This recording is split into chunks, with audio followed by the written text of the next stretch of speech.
Ruth 1:20-21. Sumagot naman si Naomi, huwag na ninyo akong tawaging Naomi. Tawagin niyo akong Mara, sapagkat ako'y pinabayaang magdusa ng makapangyarihang Diyos. Masagana ang buhay namin ni Elimelech nang umalis kami dito, ngunit ibinilik ako ni Yahweh na walang anumang dala. Huwag na ninyo akong tawaging Naomi, sapagkat ako'y binigyan ng makapangyarihang Diyos ng matinding kasawian sa buhay. Ito ang binabanggit natin. Na ano ba yan? Wish ko lang, guni-guni o pakonsuelo de bobo. Talaga? Pinlano ng Diyos na pahirapan si Naomi. Papahirapan ko nga siya, sabi ng Diyos. Paghihirapin ko nga siya. Magdurusa siya. Kasi sabi ni Naomi, eto, pinabayaan kami magdusa ng Diyos. God's will ba talaga yun o guni-guni niya? O pakonsuelo de bobo niya? Hindi komo sinabi ng isang Bible character ang isang salita. Sabi na ngayon ng Diyos. Isa yan sa dapat nating laging pag-ingatan sa pagbabasa ng Biblia. Maraming karakter dyan. Meron pa nga dyan Ahaz. Meron dyan si Delilah. Meron dyan mismo si Satanas nagsasalita. Hindi lahat ng sinasabi ng mga tao sa Bible, mga karakter dyan, God's Word. The Bible as a collection, we believe, has the inspiration from God to teach us. But not every sentence or every teaching or every guni-guni of everybody there could be taken as authoritative word of God. Kasi ang dami-daming kapahamakan ang masusuot mo. Sabi nga nung Ahaz kay Eve, you will not die. Namatay sila spiritually. May mga nagsasabing, huwag kang gumawa niyang sasakyan na yan ng pandagat kay Noah. Pero salita ba yun ng Diyos? Si Peter, sabi niya kay Lord, Lord, you will never go to Jerusalem to die there. I will never permit that. That is not good for you to do. Ano sabi ng Lord? Get behind me, Satan. You are not on the side of God, but of men. Samantalang si Satan yung nagsasalita ba? No, si Peter. So hindi ko mo sinabi ng Bible character, God's will, God's word, i-apply mo ngayon sa buhay mo.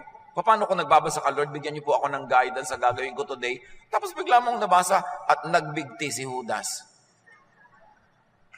Magbibigti ka. Ano po kayang project ang magawa ko? Nabasa mo si Noah gumawa ng ark. Inipon niya lahat ang hayop doon. Gagawin mo dahil kung gawa ni Noah yon. Dapat hindi lahat God's will. Kumisan God's will for others, but does it mean God's will for you? God's will for a certain tribe, for a certain place, in a certain time. Pero may universal will ba yun na applicable to you anytime, anywhere, anyhow? Kaya maraming napapahamak tapos nagtatampo sa Diyos, sinisisi ang Diyos, at pati image ng Diyos namamali dahil sa maling pagbasa ng salita ng Diyos. Usually, what people call God's will could actually be effects of man-made causes. Tumagilid ang isang building sa Taiwan dahil lumindol. God's will o an engineering mistake? Ruth 1:1-2. Nang ang Israel ay pinamumunuan pa ng mga hukom, nagkaroon ng taggutom sa buong bayan. Kaya't ang mag-asawang Elimelech at Naomi ng mga taga-Bethlehem, Judah, ay pansamantala munang nanirahan sa Moab kasama ang kanilang mga anak na sina Malon at Kelion. Ang pamilyang ito ay mula sa angkan ng Ephrata. You see, kaya napunta sila Naomi doon sa kabilang lugar, umiwas sila sa tagutom sa sarili nilang bayan. Kaya lang nawili sila, hindi na sila umalis doon at doon sila inabutan ng mga dilubyo. Kaya sinabi ni Naomi, ayan, pinabayaan ako ng Diyos na magdusa. Kung bumalik-balik man sila na maaga-aga sa sarili nilang bayan, malamang na iba ang takbo ng mga pangyayari. So yung nangyari sa kanila, cause and effect. Ano ang kinalaman ng cause and effect? So God's will. Pupuntahan natin yan maya-maya. Proverbs 22 verse 8. Ang nag-ahasik ng kasamaan ay mag-aani ng kamalasan at hindi magtatagal ang kanyang kasamaan. So may cause and effect. Nag-ani ka daw dahil nagtanim ka. So, bago mo sabihin God's will, isipin mo muna, cause and effect ba to? Bunga ng aking ginawa. Hindi ako pumasa sa exam dahil hindi ako nag-aral o dahil yung pinag-aralan ko, hindi yun yung itinanong, pero hindi kasi God's will na bumagsak ako. God's will could actually be natural fruit of neglect or inaction. God's will na makunan ako sa aking pagbubuntis. God's will na nagkaroon ka ng miscarriage. Pero dapat isipin mo muna, ano ang dapat mong ginawa na hindi mo ginawa? Ano ang ginawa mong hindi mo dapat ginawa? meron pa tayong pananagutan sa tinatawag nating God's will. Dahil sabi, alam nga namang sabi ng Diyos, nagbubuntis ka ha, palalaglagin ko yan in 3 weeks. Ganun kaya ang Diyos? Tapos paglalaglas mo, God's will? Pakonsuelo lang ba yan sa ating hindi makaunawang isip? Guguni-guni o wish ko lang? Ecclesiastes 10:18, kung pabaya ang may-ari, ang bubong ay masisira. Kung siya ay tamad, mawawasak ang buong bahay. Dahil hindi inaalagaan, hindi minemaintain, hindi pinapatibay. Ngayon bumagsak sa'yo, God's will? Ang dami natin nadidinig na ganon, sinisira ang puri ng Diyos, na parang Diyos ang kontrabida, Diyos ang nag-iisip ng masama para sa'yo, at kagagawa ng Diyos, pananagutan niya ang mga dilubyo sa ating buhay. Related na related din dito mga kapatid, yung God will provide. Naku, pinaka-abuse na yata na idea yan, God will provide. Anak, gusto mo magpastor? Ano magiging kita mo? Ang liit-liit ng church na pagpapastoran mo. Gusto mo magganito, gusto mo sabihin ng anak, God will provide. Gusto mo mag full-time work, mag-missionary? O kaya, summer missionary ka sa Thailand? Nasaan ang pera mo? God will provide. Ang ibig sabihin pala ng God will provide, manghihingi ako sa mga tao. Magdidilihensya ako o uutang ako. Ngayon, pag nagutom, hindi na kaya nagkaroon, sabihin, ay, God's will, na magutom ako dahil naging missionary naman ako. Walang provision na ginawa, walang ginawang plano. Anak, gusto mo mag full-time work, gusto mo magpasok, magtayo ka ng negosyo, ng tindahan, paalagaan mo sa kapatid mo o sa asawa mo para may iba ka pang income. Pero mo laging sabihin, God will provide. Kasi, yung pala, daing ka ng daing. Alam niyo yung mga maraming mga religious workers, mga missionary, mga pastor, talagang master's degree sa pagdaing, sa pagpaparinig, sasabing, naku, birthday na nga po sister ng anak ko prayer niya po sana talagang makagkaroon siya ng malaking party at meron po akong vision na isang makakausap ko ang magbabayad sa party. Nung hindi na ngayon makatiis itong tao dahil lagi siyang hinihingan, pinapaningan, sige na nga, ako na nga magbabayad dyan. Sabi niya, God's will. Yung pala, minaniobra niya yung mga pangyayari para yung gusto niya ang matupad. So, minamanipulate lang pala niya yung natural law. Yung natural law, syempre, pag nanghingi ka, nangutang ka, bibigyan ka, o ayaw pa rin, pero ang kulit-kulit mo, para na lang matahimik ka, binigyan ka, natural law yon. But you should remember that natural law is also within God's will. God, His will, reflected by nature. Like gravity. Gravity. It is God's will that if there is something that has mass and weight, and there is nothing to hold it or to suspend it from falling, malalaglag yan. Gravity yon. Natural law yon. May binitawan kang bola, walang sasalong iba, malalaglag. Kung babasagin yon, mababasag. Pero, ikaw na tao, na naakit-akit ang bundok, palakad-lakad ka sa mga pilapil, pakiambot-kiambot ka sa gilid ng mga bato, nadulas ka, nabago kang ulo mo, kung sabihin God's will. Natural law was operational, but you should have done your part to avert an accident through also doing what is natural, like being careful. Mag-ingat ka, huwag ka doon dumaan, may iba kang daanan, natural law pa rin yun. So may general, universal law, God's will, which is natural law. But the details of application in people's lives could be affected, could be engineered by your behavior. Because your behavior is also part of natural law. If P, then Q. Nag-iingat ka, therefore hindi ka nadulas. Pero hindi, sasabihin ng Diyos, bukas, maglalakad yan sa gilid ng bundok. Ihuhulog ko siya. Yan ang God's will. Natulog ang napakaraming mga mananampalataya ng Diyos sa isang hotel na walang fire escape. Nagkaroon ng sunog, namatay silang lahat. God's will? O, somebody did not do his homework. Hindi chinek ang mga fire escape. O, dapat hindi doon piniling tulugan. Dahil hindi naman sasadyain ng Diyos. Magka-camp kayo magko-convention kayo. Lilitsunin ko kayong lahat sa isang sunog. God's will ba yun? Remember, there's a big God's will expressed in natural law. But the detail of how it applies to you could be engineered by your carefulness, by your skill. And sometimes, even despite your skill, nangyari pa rin yun na tinatawag ni Solomon na bad luck. Sabi niya, time and chance happens to all. Nag-practice ka, hindi ka pa rin pumasa.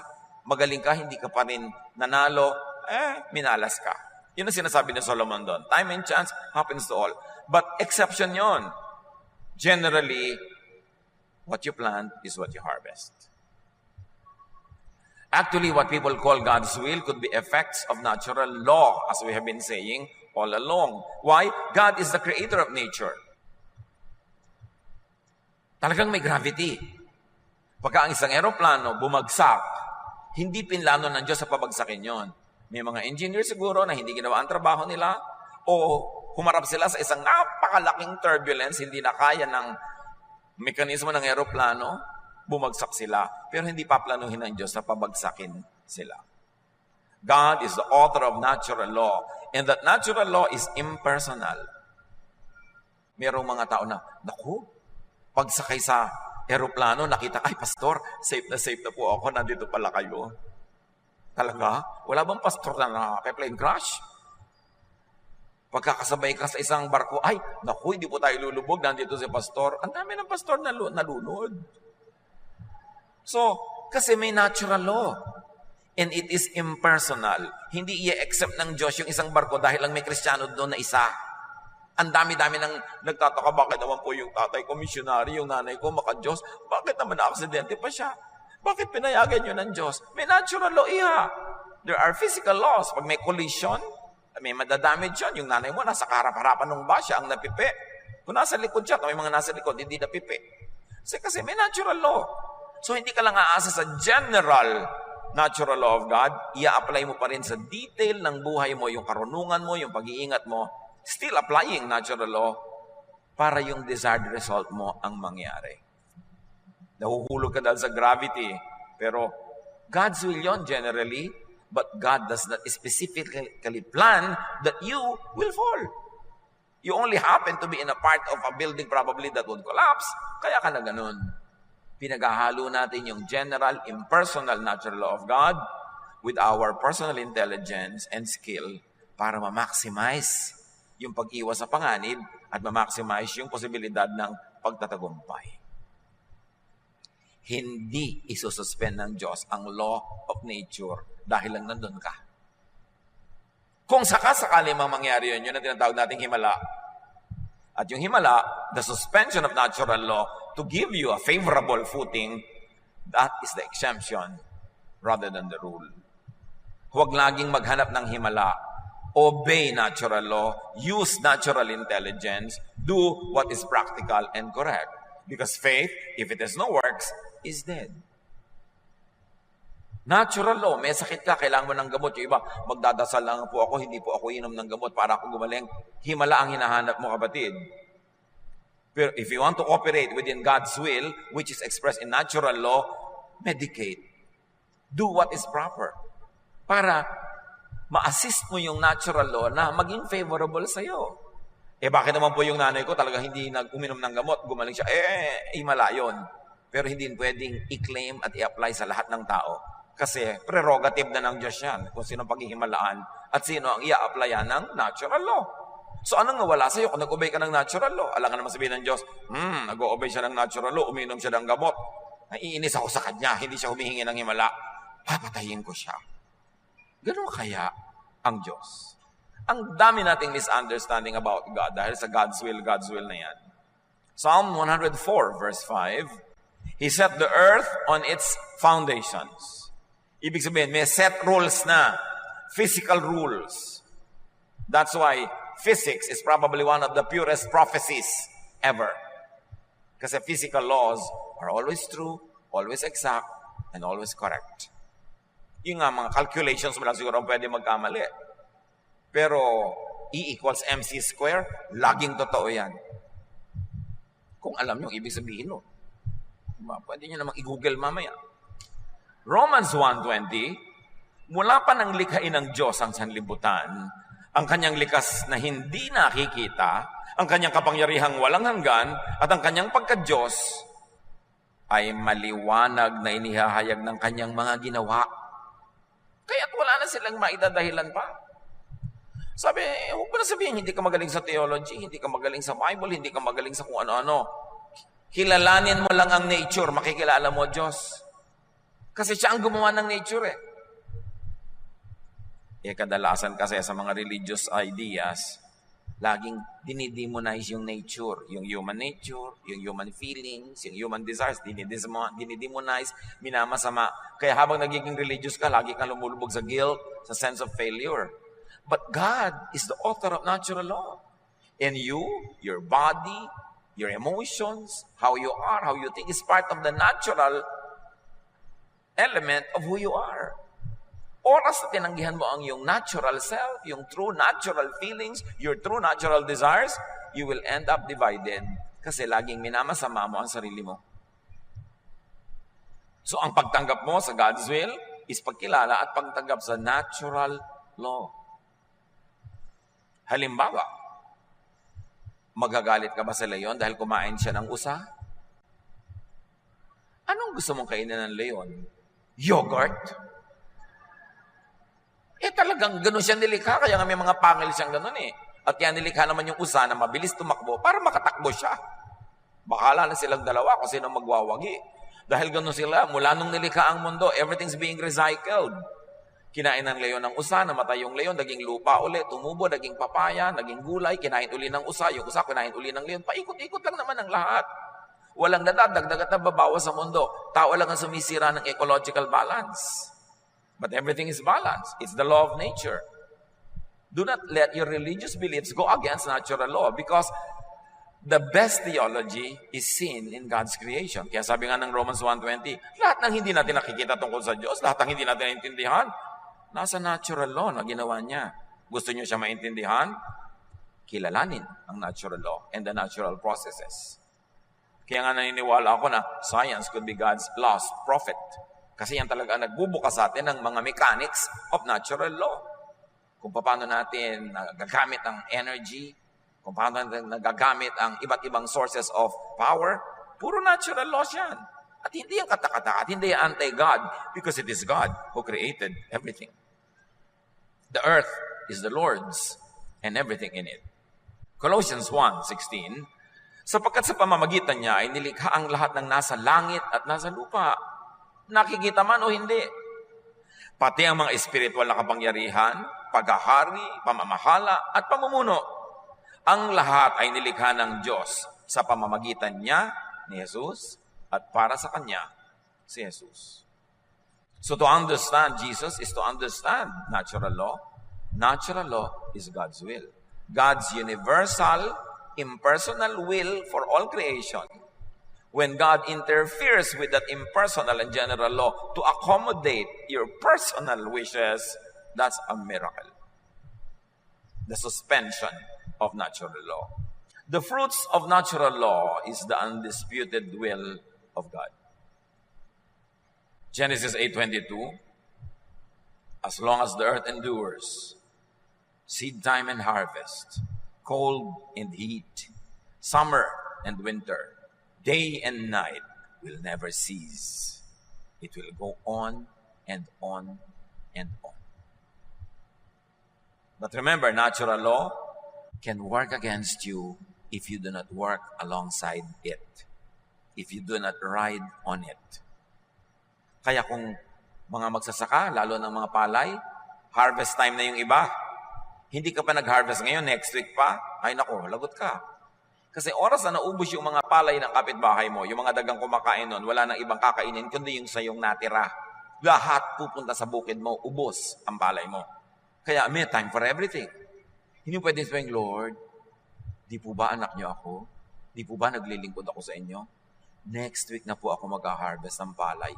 Pigilin niyo po ang lahat ng daga. Natural law, nagugutom yung daga. Natural law, nandun yung palay mo. Sa palagay nyo, naturally, what will happen? Hindi yung palay mo kakainin. Huwag nyo paghimalain ng Diyos kung pwede namang sumunod na lang kayo in an ordinary way. I-respect nyo yung natural law. Tag-ulan, alam mong babaha sa mga gilid ng ilog, kahit gaano kakabanal, aanurin ka doon. Kailangan kang umalis doon. Hindi yung inanod ka, sabi mo, ay God's will. God's will, yes, in a general sense that nature will cause a flood to happen, and anything that the flood can carry together with it will be carried no matter if it includes you.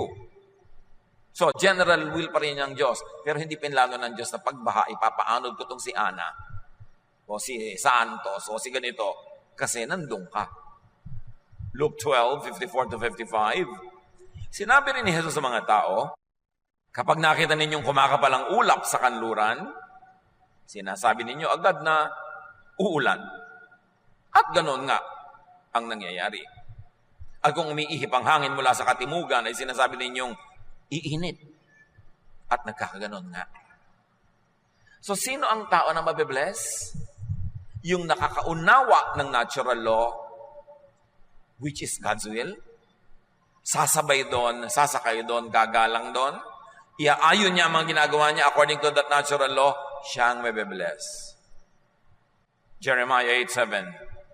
Naalalaman ng ibong palipat-lipat ng tirahan, ng bato-bato, ng langay-langayan at ng tagak, kung kailan sila dapat lumipat at kung kailan dapat magbalik.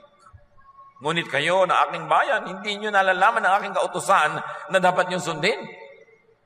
Sabi ng propeta, migratory birds know when to leave, when to immigrate, when to emigrate, when to come back. Mabuti pa yung mga ibon. Alam nila ang mga signs of the times, ginagawa nila para hindi sila mapahamak. Kayo, aral pa kayo ng aral, dasal kayo ng dasal. Ang titigas ng ulo nyo, hindi nyo sundin ang aking kalooban. Pagkatapos gusto nyo mabless. So talagang merong cause and effect. Sinasabi sa geometry, if P, then Q. Meron talagang ganun. Matthew 24:32-33, unawain ninyo ang aral mula sa puno ng igos. Sabi ni Jesus, this is about the fig tree. Kapag ang mga sanga nito ay umuusbong at nagkakadahon na, alam niyong malapit na ang tag-araw. Gayon din naman, kapag nakita niyo ang lahat ng ito, malalaman ninyong malapit na siyang dumating. Halos naririto na. So, ang pagkakakilala natin sa nature, nagtuturo sa atin ng proper behavior in response to it, at ganun din in our spiritual life. There are spiritual signs that we should be sensitive to, that we should read correctly so we can act accordingly. So plant and harvest on time, sometimes plant and harvest in time for great effects. Yung binagyo na, nagtanim naman sa tamang oras, yun ang tinatawag ni Solomon na minalas. Hindi lahat ganon. Kasi kung lahat ng nagsasaka, nagtatanim, may minamalas, edi wala na dapat natin ang agriculturist or farmer. Nagsusurvive din naman. Kahit na ngayong taon na ito, hindi nag-harvest ang maganda, may mga darating na panahon, makaka-recover din. Kasi exceptional lang yung ginawa mo. Lahat ang tama, sinunod mo ang calendar, tapos hindi pa rin nagtagumpay. Exception yun. And that will not always happen because that is an aberration of nature. That is an abnormality that will not always prevail. So, importante mga kapatid, you isolate the general cause and effect in nature, which is the general will of God. I-isolate nyo dun sa particular na nangyayari sa mga tao dahil hindi nila sinunod yung law o kahit sinunod nila, kung minsan, yung tinatawag na they have a streak of bad luck. Ganun lang yon. Importante maintindihan natin that God will not personally choose to make you fall. God will not personally choose you to fail. Yung sabi ni Naomi, ayan, binayaan ng Diyos sa kami magdusa. Hindi naman gano'n ang Diyos eh. God's will for us is that we will all flourish, be fruitful, be happy, be generally all right. But things happen. So in our lives, cognizant of and respectful of God's will, plant to harvest. Don't plant, and you don't harvest. Galatians 6:7 and 9, kung ano ang itinanim ng tao, yun din ang kanyang aanihin. Pagdating ng takdang panahon, tayo ay aani kung di tayo susuko. So never give up. You fail once, you fail twice, you fail thrice. Nakakota ka na, wala nang natirang failure. Tapos doon ka pa ngayon susuko. Naubos mo na ngayon lahat ng chances mo to fail, doon ka pa susuko. Kaya anong sabi ng sweepstakes nung araw? Ang nagwawagi ay di umaayaw, at ang umaayaw ay di nagwawagi. Siguro meron pa rito sa inyong umabot niyan, yung tagumpay ticket. No? So, talaga ang umaayaw ay di nagwawagi. Sige nang sige, kasi matutumbok mo rin yan. Don't be a quitter. At sabi, plant, wind, and harvest a whirlwind. Hosea 8:7, naghahasik sila ng hangin, ipo-ipo ang kanilang aanihin. And this is so wonderful. Think of it, brothers and sisters. Laging ginagamit sa Bible yung example ng pagtatanim. Gumawa ka daw ng mabuti, aani ka ng mabuti. Kung anong tanim mo, pinangani mo. Ang totoo, hindi naman yun totoo. Yung ang tanim mo, yun ang ani mo. Look, magtatanim ka ng isang buto ng atis. Let's say tumubo, lumaki, namunga. Ang aanihin mo ba, isang buto rin? No, sangkatermang atis at sang damakmak na buto ng atis. So totoo, inaani mo ang yung tanim pero may multiplication na nangyayari. Nagtanim ka ng isang buto, ang dami-daming bunga ang aanihin mo every season, ang dami-daming buto. Ngayon, isipin nyo, nagtanim kayo ng kabutihan, konting kabutihan. Gaano karaming kabutihan ang aanihin nyo? Isang katerba, isang damak na kabutihan. Kaya dapat magtanim ka ng kabutihan. Baligta rin. Magtanim ka ng masama.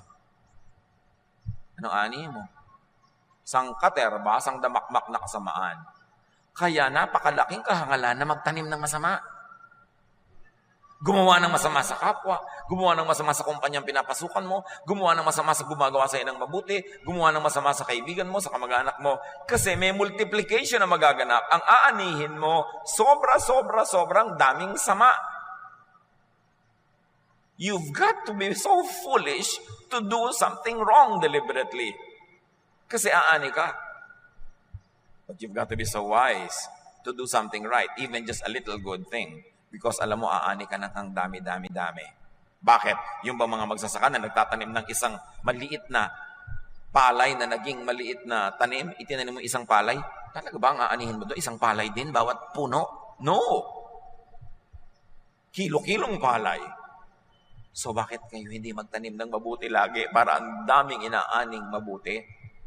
Tapos magtatanim ka ng konti na masama pa, edi ang daming masama ang darating sa iyong buhay. Yan ang God's will. Yan ang natural law. Dapat cognizant tayo dyan. Teka, gagawa ako ng masama. Kaya siguro ang dami-dami kong inaaning masama ngayon dahil ang dami kong tinanim noon. Well, God's will yun. Pero hindi sinabi ng God na sa year 2018, na dadago ka ng kutakot na mga hirap sa buhay kasi gusto ko lang. No. Pero God's will na yes, sa 2018, dadating sa iyong kutakot na hirap kasi noong 2014, yan ang tinanim mo eh. Yun ang masasabi mong God's will. Pero hindi sinadya para sa iyo lang. Pinayagan ng Diyos na mangyari according to His natural law. Pero ikaw ang nagtanim, kaya ikaw ang aani. Importanteng maunawa ang God's will na yan. And of course, efficiency means better fruitfulness. Magnenegosyo ka na rin lang, alamin mo na lahat ng tools of the trade. Mag-aaral ka na rin lang, damihan mo na talaga matatandaan at malalaman. May service ka na rin lang, gandahan mo na. May product ka, lagyan mo ng mga maraming value added yung product mo. Lahat nagtitinda ng mga puto, yung sayo, dagdagan mo ng food spa. Ay, ang daming bibili ng puto mo. Kasi habang kinakain nila, may food spa ka. Value added is important. The more efficient you are, the more skillful, the better fruits. God's will yon. Pero kung sabihin ko, ang hina-hina ng benta ko, God's will. Tingnan ka lang kasi mukha kang Biyernes Santo, syempre sa iba na bibili. Yung pupunta sa tindahan mo, bibili na, hindi ka tumitingin, text ka ng text sa ganon. Ay, ayoko na dito, sa kabila na ako. Ay, sa kabila, nag-games din. Ang daming ganon na, mga tinderang text ng text. Na alam mo, pinagbabawalan ng may-ari ng tindahan dahil sa loob ng bulsa nagte-text sa ganon. Kasi hindi mo naasikaso ang bibili. Kung may gagawin kayo mga kapatid, do it lovingly, passionately, dramatically, beautifully, at siguradong uulanin kayo ng pagpapala. Kasi kung anong tanim, siyang ani. So ang tanong, anong inaani nyo ngayon? Tanim nyo yan. Tanim nyo yan. Kung minsan man, di ko nagtanim, pero yung asawa mo siya ang nagtanim, naging asawa ka, dinadamay ka na ngayon sa ganda ng ani. Pero kung minsan naman, ang dami niyang inutangan no, napangasawa mo ngayon, ikaw ang sinisingil. God's will pa rin yun. Kasi, siya ang pinakasalan mo. Kaya pinipili mo rin nagkakadamay-damay tayo sa buhay. Huwag kayong gagawa ng half-hearted. may isasubmit kang project sa school, yung baba ng grade, napagod ka na rin lang, ganda mo na. Ngayon, nagbebenta ka ng insurance, nagbebenta ka ng kung ano, kotse. Alam mo naman, sa 100 presentations, baka 5 lang yung bumili. So gusto mo ng 50 bibili, gumawa ka ng ilang libong presentation. By virtue of statistics, marami kang makukuha dyan. Pag may gagawin kayo, do it passionately. Do it lovingly. Sabi nga, do it as you are doing it for the Lord. Because you are doing it for the Lord. Not meaning na siya ang makikinabang, kundi sinasakyan niyo ang natural law na siyang may gawa, therefore it is high worship. To observe and respect natural law is high worship because you are observing the law of the one who made the earth and everything in it. Ecclesiastes 11, 1-2. Ito ka sa paggagawa ng maraming presentations. Mag-aagis ka ng tinapay sa gitna ng karagatan at may mapapakinabangan ka pagdating ng araw. Hatiin sa 7, sa 8, ang kalakal mo, bakit hindi mo masisiguro kung ano ang masamaang mangyayari sa mundo. Figure of speech. Sa pangangalakal daw, magpadala ka ng maraming barko, magpadala ka ng maraming train. Damihan mo kasi hindi mo alam kung alin na magkiklik dyan. So kung 2 lang, 3, buhay ka pa rin. Pero kung nag-click lahat, hindi imagine, ang dami kang multiply.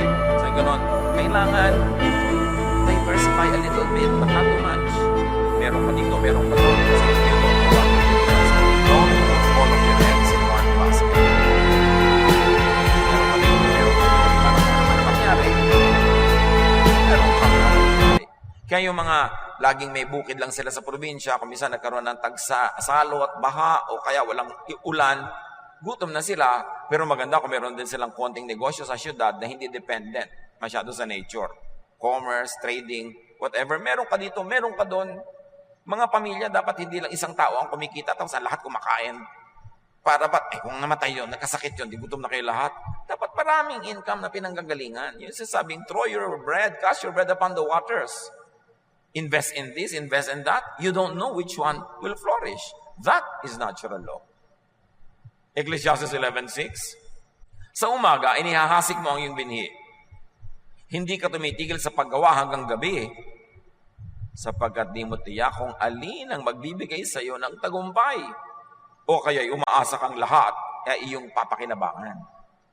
Nagtanim ka na, pagkatanim mo, may iba ka pang ginagawa. Yung parang Lady of Proverbs 31. Nagkakalakal, nagpo-produce, may ginagawa. Kasi hindi mo naman alam kung alin magkiklik. Paano ko nag-click lahat? Di ang saya ng buhay. Sumakay sa general and universal natural law and will of God, pagkatapos, umasa, manalangin na yung personal effect nito sa buhay mo ay maging kapakinabang sa iyo. Ecclesiastes 11, 3-4. Kapag ang ulap ay maitim na di makaya ang hangin, nagiging ulan itong bumubuho sa daigdig. Kung saan nakahapay ang punong kahoy, ay doon ito mabubuwal. Ang naghihintay sa pagtigil ng hangin ay di kailanman makapaghahasik ng kanyang binhi. At ang nag-aalala sa patak ng ulan ay di makakapag-ani. Pag daw sobra ka matatakotin, ayaw mo mag-risk, ayaw mo magtanim dahil baka bumagyo, baka ayaw mo man mamuhunan, baka ka malugi, ayaw mong sumubok sa isang trabaho dahil baka ka mabigo, wala nga mangyayari sa buhay mo. Hindi lahat ng pagtatanim ay may ani, pero ang lahat ng hindi pagtatanim, tiyak na walang ani. Kaya tanim ka ng tanim, and you calculate your risks, you minimize your risk, but you take the risk nevertheless. Because the general law of nature is that nagtanim ka, aani ka. God's will means natural law. Cause and effect. More personally, God's will could mean the result of doing what can be done. Hindi mo lang iaasa sa natural law, you will engineer natural law. Like the rivers are being engineered through dams, the wind is being engineered through wind power. May engineering na nangyayari. Hindi yan interference with God's will. Yan ay pag-unawa ng God's will at pagsakay dito to your advantage. But sometimes also, tulad din sinasabi minalas o sinuwerte ni Solomon, God's will could be the result in spite of what you do. Nag-aral ka naman, hindi ka pumasa. Permissive will. Kasi hindi mo lang natsyempohan. Ipinagdasal mo pero hindi nagtagumpay, bihira yon. Pero nangyayari talaga yan. Huwag ka magtaka, huwag ka magtampo. Just keep trying. Dahil sabi nga, cast your bread upon many waters. Pagkatanim mo ng isa, may gagawin ka pang iba. Ecclesiastes 9:11. Sabi ng Solomon na pinakamatalinong tao sa lahat. Ito pa ang isang bagay na napansin ko sa mundong ito. Ang mabilis ay di siyang laging nananalo sa takbuhan. Ni ang malakas ay laging nagwawagi sa digmaan. Ang matatalino ay di laging nakakasumpong ng kanyang mga kailangan. At di lahat ng marunong ay yumayaman. Napapansin ko rin na di lahat ng mga may kakayahan ay nagtatagumpay. Lahat ay dinaratnan ng malas. Ecclesiastes 9:11. So kung minalas ka lang ngayon, hindi ka pinagkakaisahan ng Diyos Ama at Diyos Anak at Diyos Espiritu Santo. Pagka hindi ka nagtagumpay, hindi ka tinitikis ng Diyos, nagkataon. Merong hindi tumugma sa ginagawa mo at sa natural law. Subukan mo uli. Pag ang dami mo ng failure, nakakota ka na, wala nang naubos, success talaga natira. Kaya dapat binubuo mo ang loob mo, tinitibayan mo ang loob mo, huwag kang susuko. But don't ever misuse the idea of God's will as an excuse for failure or sloppiness. Do not misuse God's will to malign the character of God. And do not misuse God's will as an all-purpose veil for ignorance. Know what you need to know. Operate within scientific knowledge, which is really godly knowledge. Maximize your chances of success. And then praise God that all things work together for your good. Know the basic universal will and operate with it and within it for your fullest and greatest personal blessing. God's will is so important to understand. God's will always prevail. So operate your life within God's will by knowing what God's will really is. Dear Lord, thank you that your will for us is that we will be fruitful and happy and peaceful, joyful, and abundant. Salamat, Panginoon, ang kalooban niyo. That no eyes have seen, no ears have heard what you have prepared for those who love you. Teach us, Lord, to always be encouraged and empowered by that reality. And also teach us to respect nature, to respect the law of nature, to increase our knowledge, and then be wise in the process so that we can make the most out of life. Pagbulay-bulayan natin ng mga kapatid ang lahat ng ito, kung paano i-apply sa ating mga buhay-buhay. Lord, continue to speak with your people in a very personal way. Give each one a very